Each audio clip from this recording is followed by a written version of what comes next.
Well, I usually only cover one design pattern in each video, but today we're going to look at two of them. We've got the factory method and the abstract factory because there's just a whole lot of overlap.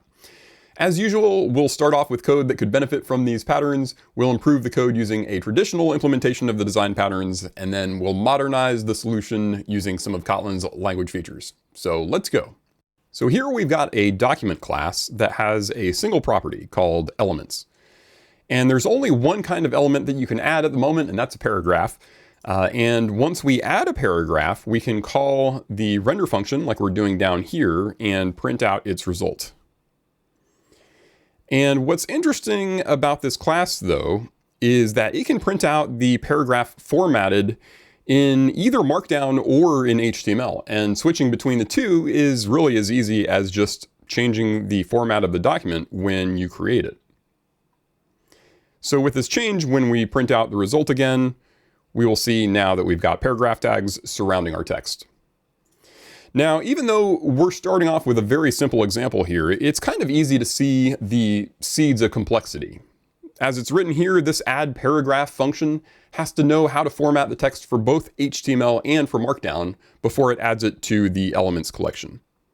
And if we were only dealing with one format, this might be fine, but as we're supporting both HTML and Markdown, this function is responsible for multiple kinds of formatting. And if we were to add support for even more formats or even more kinds of elements, we could easily envision how this document class could quickly grow out of control, trying to support all the combinations of formats and elements. Now, one way of making our document class completely resilient to new formats is to extract the code that's responsible for rendering the elements into subclasses. So let's start by removing the formats from the document class. So we'll get rid of the constructor parameter here and the type down below. And we'll create subtypes for them instead. So we'll create an HTML document and a Markdown document. Now, of course, we can't extend a class unless it's either open or abstract. So let's make document an abstract class. And now we can introduce an abstract function that these subclasses can override to create the right kind of element. So we'll call this create paragraph. And now our subclasses can implement that.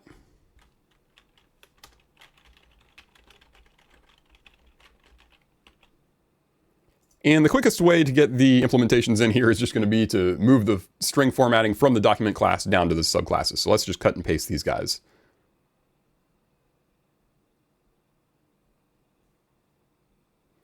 And finally, we just need our add paragraph function to call through to the abstract function. So let's update add paragraph.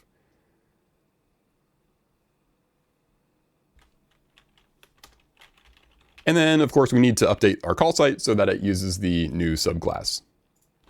And so far, we've only made a few changes, but we can already run this and see that this works the same as it did before. So with this code, we're pretty close to the factory method pattern.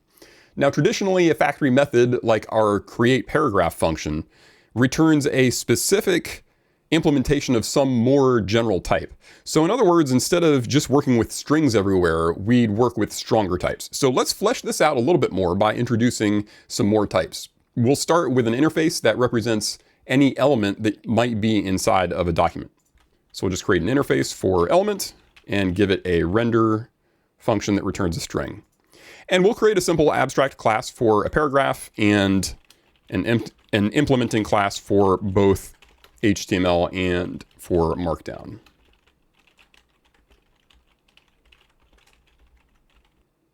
And we'll just kind of copy this and paste it in for the Markdown implementation and then change the string that gets returned. Okay, and with this, our elements property can use the more specific type. So instead of string here on line 16, we can change it to element. And create paragraph can also return a more specific type. So instead of string, it can now return a paragraph. And we just need our subclasses to return their corresponding types. So instead of a string here, we do HTML paragraph, passing in the text, and same idea down here. And the one last thing to remember is that since we've got dedicated types for the elements now, we'll need to call their individual render functions when rendering out the document as a whole. So we'll come up here and add a lambda to this join to string function. Okay, so that was quite a bit of work. Let's run this thing and make sure that it all still does what it should. And that looks good. So with this, we've got a traditional factory method pattern as described in the classic Gang of Four book. And in this code, the document class is called a creator. The implementations of that are the concrete creators. The abstract thing being created, so in other words, the paragraph, is called a product. And as you can guess, the concrete things being created are called concrete products. And of course, as I mentioned earlier, our factory method is create paragraph, which is declared in the abstract creator and implemented in the concrete creator. Now we've introduced quite a few types, and in a real project, we probably wouldn't keep all of these in one file, right? We'd probably spread them out over multiple packages or maybe even over different Gradle modules. One of the biggest advantages here is that if we ever need to introduce a new format, the document class can remain completely untouched. And that's because we've separated the concerns of formatting from the concerns of editing the document. So it's nice that we've gained resilience to new formats. But what happens if we want to support more kinds of elements? Like if we want our document to include a heading or a hyperlink. And this is where we might need to graduate from the factory method pattern to the abstract factory pattern. So let's add a few more element types and see what happens. We'll start with just a heading. We'll allow our headings to have any level between 1 and 6, just like HTML and Markdown headings have. So we're going to check the level when it's created. We'll pass in the level here, and we'll pass in the text. And inside the init block, we'll do a require just to make sure that the heading level is valid. And now we'll need an implementing class for HTML and one for Markdown.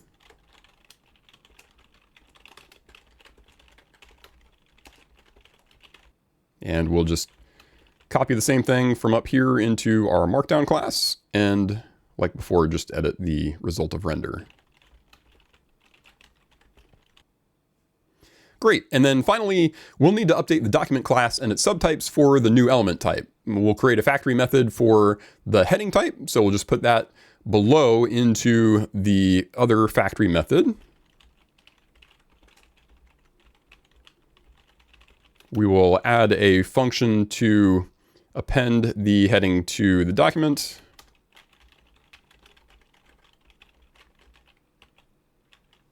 And then, of course, we're going to need to implement them in our subclasses. So we'll come down here.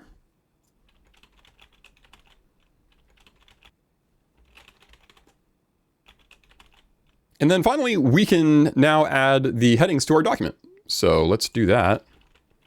Make a new heading here, level 1, and just call it introduction. Let's run this to make sure that it works as we expect it to. And there we go. We have an H1 tag with introduction, and we still have the paragraph tag for the first paragraph. So adding a new element type to our document required a few things. It required first creating a new abstract product. Then we had to create some new concrete products. And then we had to update our creator and concrete creators. Now, just to make sure that we've got a solid feel for the physics of this pattern, let's try out one more element type, a link. And since we just walked through the process of adding an element step by step, this time I'm just going to paste in the result. And with 3 element types, we can start to more easily identify some of the characteristics of our code. So for example, we can kind of see here now we're starting to create these sort of families of element types together. So in other words, we're ensuring that if the document type is HTML, then all of the elements that we're including in that document are HTML elements. And we can also more clearly identify some of the emerging responsibilities of each class. So for example, we can look at the HTML document and Markdown document, and we can see that all of their functions are focused on creating elements. There's nothing in these subclasses about maintaining the order of the elements or actually rendering them. So since these two subclasses are doing nothing but creating elements, they're not actually documents at all, right? They're really just factories that produce these objects. So instead of using inheritance here, we can use composition, and here's what I mean. So let's start by extracting all of these abstract functions from the document class. Let's pull them out and put them into a new interface that we're going to call element factory. And we'll get rid of protected abstract. Great.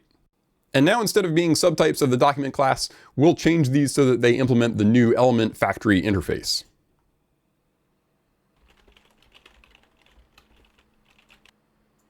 And with this, our document class no longer needs to be abstract or open.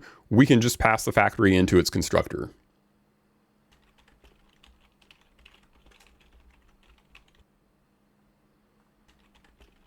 Make sure you do factory dot on these. And then all the way down here, we just need to make sure that we pass it into the constructor of the document. And then let's just run this to make sure we didn't miss anything. And we get the heading, the paragraph, and the link. Everything's printing out just like we expect. Okay, great. Now, with these changes, we've pretty well separated the responsibilities. Creating the elements is now the responsibility of the factory objects, and we can get away with a single document class. No class inheritance is required here at all. And the pattern that you see here is an abstract factory pattern. And the terms for this pattern are pretty straightforward. The element factory is called an abstract factory. Our two implementations of it are called concrete factories. The abstract elements up here are still called products or abstract products. And then their implementations down here are concrete products. And the code that uses the factory, so in our case, this document class, is the client.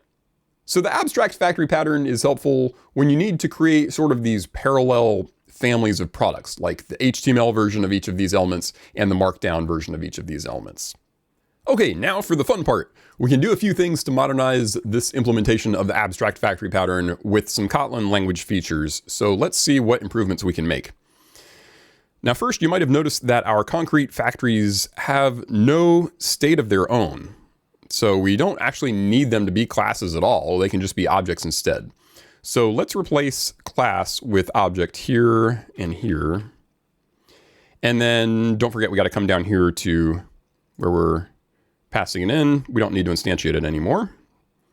Okay, great.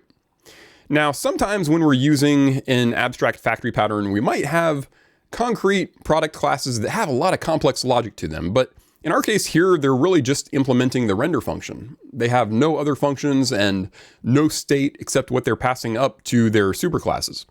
I don't see any need to distinguish between these types, so I'm thinking we should be able to safely eliminate them. So let's go ahead and remove them. And then we can change our abstract product classes to concrete classes so that we can just use them instead. Now, in Kotlin, we can store functions in variables, and we can pass them to and from other functions. And that's what developers mean when they say that Kotlin supports first-class functions. So let's use some first-class functions here.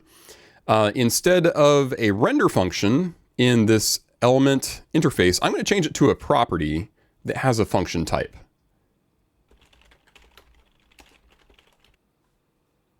And then we'll update the paragraph and link classes first. They're pretty straightforward. I'll just replace their constructor properties with the new render property.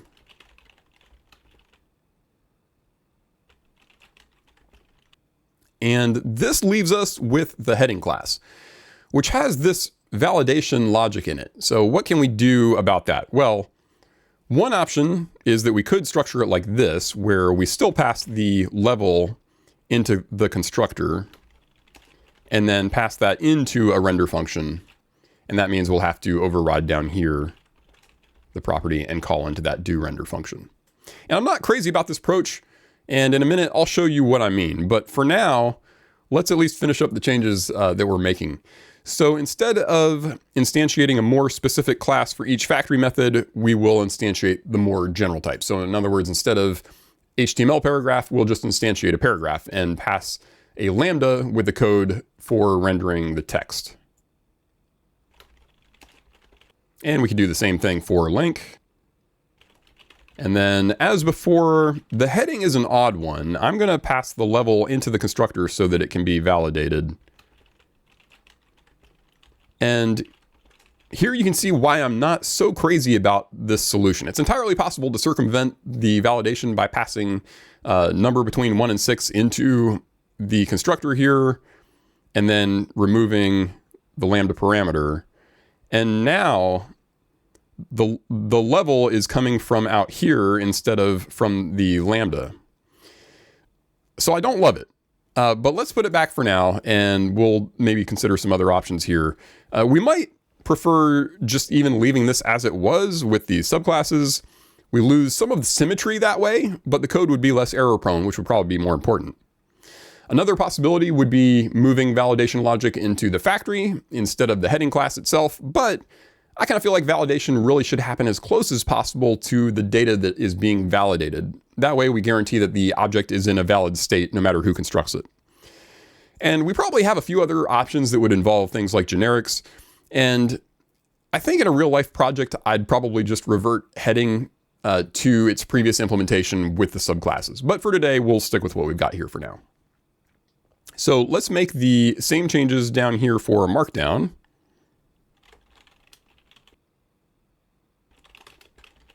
And since we no longer have distinct types for the different formats, like HTML paragraph and Markdown paragraph, HTML heading and Markdown heading, we're just using these general types. We could also consider making the element interface sealed if we want. And that would allow us to use an exhaustive when expression inside the document class if we were to need that later. We've got some peculiarities with that heading class that I'm not as thrilled with, but by using first class functions, we got rid of a lot of the intermediate classes. So overall, I'd say that this is still a moderate improvement. Now we could take this even further. It just kind of depends on the needs of the application. So we already got rid of those intermediate types, but if we don't need the individual element types either, so if we don't need element, paragraph, heading, and link, instead, if we wanted to stick with just good old-fashioned strings, we could do that, and we could reduce the code even more. So here's what that would look like. This gets us down to about 35 lines, and we've got just two types. We've got the element factory and the document. And in fact, if we still wanted strong types for our elements, we could create some simple value classes that wrap these strings. And that wouldn't add more than a few lines of code here. So in other words, just wrapping the rendered strings in types. And we could do the same thing for heading and link. Now, the two concrete factories you can see are just variables, and the factory methods are passed in as constructor arguments. And you probably noticed that I eliminated the validation for the level and the heading, so I cut a corner or two. But I wanted to show this just to demonstrate that if you don't need all of the types, you can really get a pretty minimalist result, which might be all that your app needs, or it might be all that your app needs at this point in time. Just kind of depends on the app's requirements and the code changes that you're expecting for your app.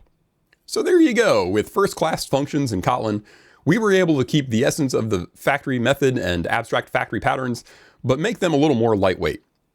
Now, I know a lot of you have asked me about how I make some of the multi-cursor edits in these videos, and I recently got a chance to demonstrate those during the TypeAlias show live stream a few weeks back. So in case you've been interested in that, I will link to that episode of the live stream in the description for this video.